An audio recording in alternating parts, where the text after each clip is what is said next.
support मेरा ठीक है गिरी गिरी खाली होते सपोर्ट में रहेगी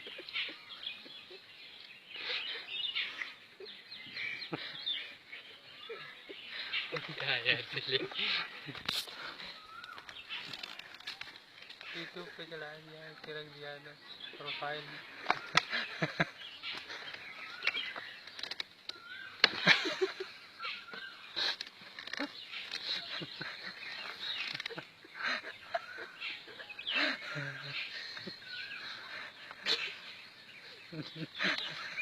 अच्छा इसमें दिमाग ना कर काम करना तो सूझ जाएगी लेके